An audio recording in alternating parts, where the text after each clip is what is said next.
Hello everyone, welcome back again to my channel, and for today's video, we are going to collect a lot of chicken eggs from our Rhode Island red chickens and the Rhode Island white chicken as well, and of course the native chicken. So in here we have a total of 6.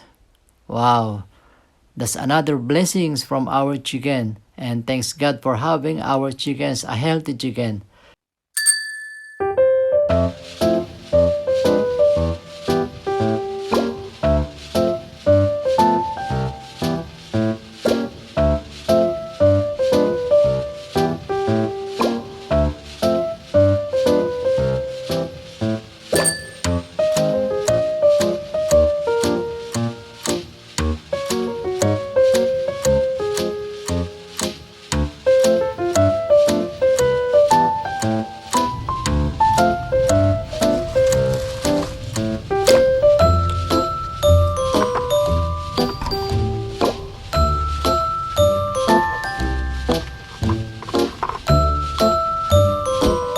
Okay, so lipat naman tayo dun sa kabila.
And in here, my friends, these are the eggs of our native chicken. And also, there are some eggs of Rhode Island Red because in this chicken coop, I have the Rhode Island Red chicken and the native chicken. That's why we have a mixed color of eggs in here.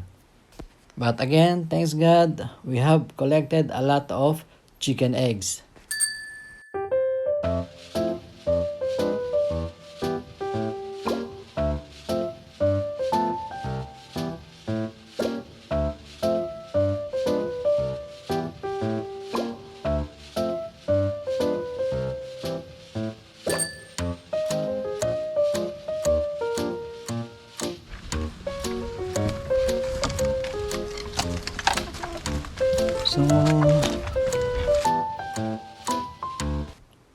So in here, my dear friends, we have the native chicken that hatching the eggs of our Rhode Island red chicken because that Rhode Island red chickens, they don't hatch their eggs. So with the help of our native chicken, we can produce a lot of them. So there's another eggs in here. So yes, thanks God, we have a lot of chicken eggs in this chicken coop.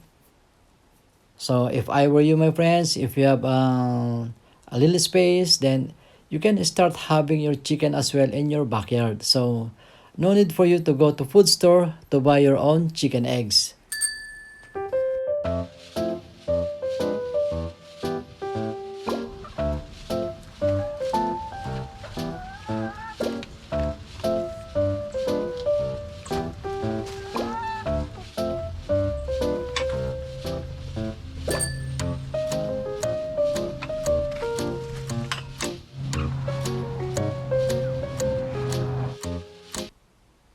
So my dear friends, these are the chicken eggs that we collected today, and thanks God, as you can see, we have the native chicken eggs and the Rhode Island red chicken eggs. So as you can see, the other one is bigger compared to the white one. So once again, thank you my friend. So see, we don't have to go to the food store. So in your own backyard, you can produce your own chicken eggs. Thanks God, and thank you for supporting me again in my channel. See you again on my next video.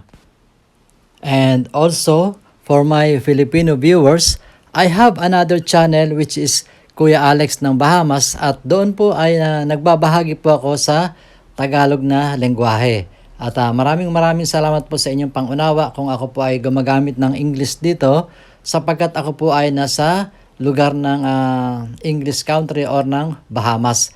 God bless po ulit. Maraming salamat po.